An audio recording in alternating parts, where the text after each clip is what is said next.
Hi hello I am Nithin. This is NSK maths. അപ്പൊ നമ്മൾ പരിചയപ്പെട്ടുകൊണ്ടിരുന്നത് SSLCയിലെ 6ാമത്തെ chapter ട്രിഗ്ണോമെട്രി എന്ന് പറയുന്ന ചാപ്റ്ററിലെ 3 ഭാഗങ്ങൾ നമ്മൾ കംപ്ലീറ്റ് ചെയ്തു. വളരെ ഇമ്പോർട്ടന്റ് ആയിട്ടുള്ള ഒരു ചാപ്റ്റർ ആണിത്. ഇതിൻ്റെ അകത്തെ അടുത്ത 4ാമത്തെ ഭാഗത്തിൽ 1ാമത്തെ കണക്കിലോട്ട് വെരി ഇമ്പോർട്ടന്റ് ആയിട്ടുള്ള ഒരു പ്രോബ്ലം ആണിത്. ഇത് പലതവണ SLCക്ക് ചോദിച്ചിട്ടുള്ള ഒരു ചോദ്യമാണ്. നിങ്ങൾ ശ്രദ്ധിച്ച് മനസ്സിലാക്കണം. അതുകൊണ്ട് ഞാൻ ഈ ഒരു ഭാഗത്തിൽ ഈ ഒരു ഒറ്റ പ്രോബ്ലം ഇൻക്ലൂഡ് ചെയ്തിട്ടുള്ളത്. നന്നായിട്ട് കണ്ടു മനസ്സിലാക്കുക. ഇത് മനസ്സിലാക്കുന്നതിന് മുമ്പ് എന്തെങ്കിലും ഡൗട്ട് നിങ്ങൾക്കുണ്ടെങ്കിൽ മുമ്പത്തെ വീഡിയോകളെല്ലാം കണ്ടതിന് ശേഷം മാത്രം ഇത് കാണുക.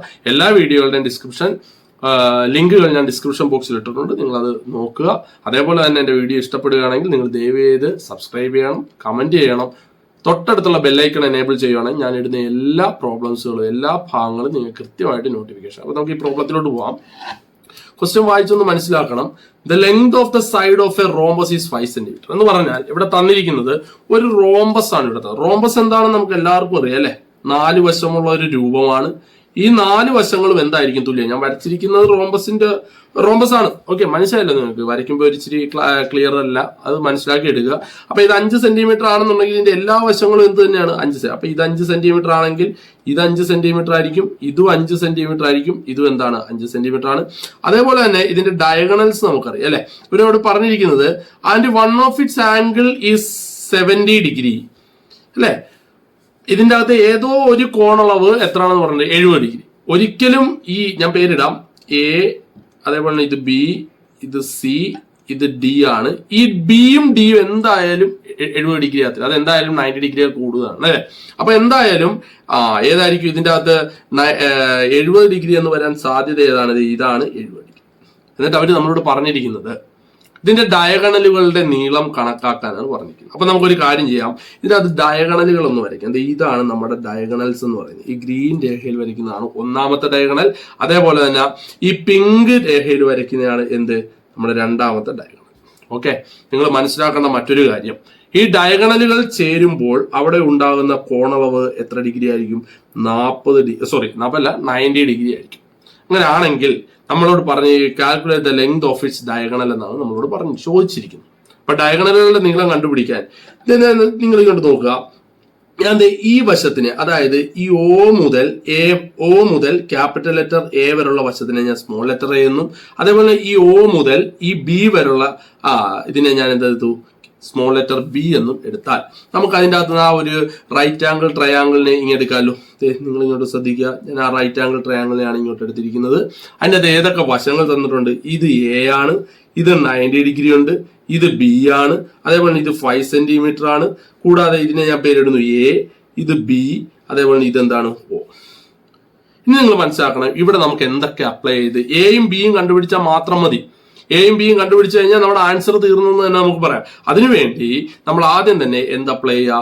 sin 35. കാരണം എവിടുന്ന് ഈ 35 വന്നത്? ഇത് ടോട്ടൽ 70 ആണെങ്കിൽ ഇത് എത്ര ഡിഗ്രി ആയിരിക്കും? 35 ആയിരിക്കും അല്ലെ? അങ്ങനെയാണെങ്കിൽ ഇത് എത്ര ഡിഗ്രിയാണ്? 35 ഡിഗ്രി. ഇവിടെ നമുക്കിനി സൈൻ തീറ്റയും കോസ് തീറ്റ അപ്ലൈ ചെയ്താൽ മാത്രം മതി. നമുക്കറിയാം സൈൻ തീറ്റ എന്ന് പറഞ്ഞാൽ എന്താണ്? സൈൻ തീറ്റയുടെ സ്ഥാനത്ത് ഇവിടെ എന്താണ്? 35.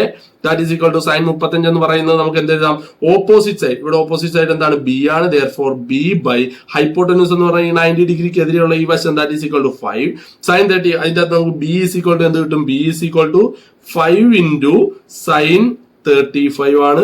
സൈൻ 35ന്റെ വാല്യൂ എത്രയാണ്? 5 ഇൻറ്റു സൈൻ 35ന്റെ വാല്യൂ 0.5735 എന്നാണ്. ഇത് നമുക്ക് ഗുണിക്കാൻ നേരം ബി ഈസ് ഈക്വൽ ടു നമുക്ക് എത്ര കിട്ടും? 0.5735 എന്ന് പറയുന്നത് 2.86 എന്ന് കിട്ടും. ഓക്കെ, അപ്പൊ നമുക്ക് ബി ഈസ് ഈക്വൽ ടു എത്ര കിട്ടി? 2.86 എന്ന് കിട്ടി. ഇതുപോലെ തന്നെ നമുക്ക് എന്ത് കണ്ടുപിടിക്കാം? എയും കണ്ടുപിടിക്കാം. എ കണ്ടുപിടിക്കാൻ വേണ്ടി എന്ത് അപ്ലൈ ചെയ്താൽ മതി? ഇവിടെ നമ്മൾ സൈൻ തീറ്റ അപ്ലൈ ചെയ്ത പോലെ തന്നെ നമുക്ക് എ കണ്ടുപിടിക്കാൻ വേണ്ടി എന്ത് അപ്ലൈ ചെയ്താൽ മതി? കോസ് ഫംഗ്ഷൻ അപ്ലൈ ചെയ്താൽ that is cos 35 is equal to cos 45 എന്ന് പറയുമ്പോൾ നമ്മൾ എന്താണ്? Adjacent side. ഇവിടെ അഡ്ജസൻറ്റ് സൈഡ് എന്താണ്? എ ആണ്. therefore a divided by hypotenuse എത്രയാണ്? 5 ആണ്. therefore ഇതിന്റെ അകത്ത് എ ഈസ് ഈക്വൽ ടു എന്ത് വരും? 5 ഇൻറ്റു കോസ് 35 ആണ്. കോസ് 35ന്റെ വാല്യൂ നമുക്ക് തന്നിരിക്കും, ക്വസ്റ്റ്യനിൽ തരും. കോസ് 35ന്റെ വാല്യൂ എന്ന് പറയുന്നത് 0.8191 ആണ്. therefore 5 into 0.8191 that is equal to A is equal to എത്ര കിട്ടും? ഇത് രണ്ടും കൂടെ ഗുണിക്കാൻ തന്നെ നമുക്ക് 4.09 എന്ന് കിട്ടും. അപ്പൊ എയും കിട്ടി, ബിയും കിട്ടി. മക്കളെ നമുക്ക് വേണ്ടത് ഡയഗണലുകളായ ആദ്യത്തെ ഡയഗണൽ ഏതാണ്? ആദ്യത്തെ ഡയഗണലായ എ സി എന്ന് പറയുന്ന ഒരു ഡയഗണൽ അല്ല. എ സി എന്ന് പറഞ്ഞാൽ ഈ എ 2 തവണ വരുമ്പോഴല്ലേ, അതായത് 2 into a അല്ലേ A C. That is equal to 2 into a യുടെ സ്ഥാനത്ത് എന്തിടാം? 4.09 എന്നിടാം. That is equal to 2 into 4.09 എന്ന് പറഞ്ഞാൽ 8.18 സെന്റിമീറ്റർ ആണ്. That is the one diagonal. അതേപോലെ തന്നെ അതർ ഡയഗണൽ കണ്ടുപിടിക്കാനും ഇതേപോലെ തന്നെ ചെയ്താൽ മതി. നോക്കിക്കേ, ഈ ബി എന്ന് പറയുന്നത് 2 തവണ എഴുതുമ്പോഴല്ലേ നമുക്ക് ഡി ബി എന്ന് പറയുന്ന മറ്റൊരു ഡയഗണൽ കിട്ടുക. D B is equal to അപ്പൊ എന്ത് എഴുതാം? 2 into ബി എന്ന് എഴുതിക്കൂടെ? That is equal to 2 into ബിയുടെ സ്ഥാനത്ത് എന്ത് എഴുതാം? 2.86 എന്ന് എഴുതാം. ദാറ്റ് ഈസ് 2 into 2.86 എത്രയാണ്? 5.72. ഇതാണ് മറ്റൊരു ഡയഗണലിന്റെ നീളം. സിമ്പിൾ ആണ്, കാര്യം സിമ്പിൾ ആണ്. നമ്മൾ എന്തറിഞ്ഞിരിക്കണം? നമ്മുടെ സൈൻ ഫംഗ്ഷനും അതേപോലെ തന്നെ നമ്മൾ എന്തുവാണ് കോസ് ഫംഗ്ഷനും ഒക്കെ നമ്മൾ സൈൻ ഫംഗ്ഷനും കോസ് ഫംഗ്ഷനും ഒക്കെ കൃത്യമായിട്ട് മനസ്സിലാക്കി എടുക്കണം. അതിൽ എന്തെങ്കിലും നിങ്ങൾക്ക് ഡൗട്ട് ഉണ്ടെങ്കിൽ ഞാൻ വീണ്ടും പറയാണ്, നിങ്ങൾ എന്റെ പ്രീവിയസ് പാർട്ടുകൾ കണ്ടാൽ മാത്രം മതി, അത് കിട്ടിക്കോളും. ഓക്കെ, അതുപോലെ തന്നെ ഈ ചാപ്റ്റർ വളരെ ഇമ്പോർട്ടന്റ് ആണ്. ഇനി നിങ്ങൾ +1 +2 എല്ലാം എത്തിക്കഴിയുമ്പോൾ ഈ ട്രിഗണോമെട്രി ബേസ്ഡ് ആയിട്ടുള്ള ഒരുപാട് ചാപ്റ്റേഴ്സുകൾ മാത്സിലുണ്ട്, അതേപോലെ തന്നെ ഫിസിക്സിലുണ്ട്. അപ്പൊ നിങ്ങൾ ഇതിന്റെ ബേസ് ആയിട്ടുള്ള ഈ കാര്യങ്ങൾ, ഇതെല്ലാം ബേസ് ആണ്. 10ാം ക്ലാസ്സിൽ അതിന്റെ ഒരു ബേസ് മാത്രമേ പഠിക്കുന്നുള്ളൂ. അത് നിങ്ങൾ കൃത്യമായിട്ട് ഫോക്കസ് ചെയ്ത് പഠിക്കണം. അപ്പൊ ഇന്ന് ഞാൻ ഈ പഠിപ്പിച്ച വളരെ ഇമ്പോർട്ടന്റ് ആയിട്ടുള്ള ഈ പ്രോബ്ലം നിങ്ങൾക്ക് എല്ലാവർക്കും മനസ്സിലായി. അതേപോലെ തന്നെ നിങ്ങൾ ഇതിന്റെ അകത്ത് എന്ത് പ്രോബ്ലം വന്നാലും നിങ്ങൾ ചെയ്യുമെന്നുള്ളൊരു വിശ്വാസത്തോടു കൂടി ഇന്നത്തെ ക്ലാസ് ഞാൻ വൈൻഡ് അപ്പ് ചെയ്യുന്നു. അടുത്ത ക്ലാസ്സിൽ കാണുന്നവരേക്കും ഗുഡ് ബൈ.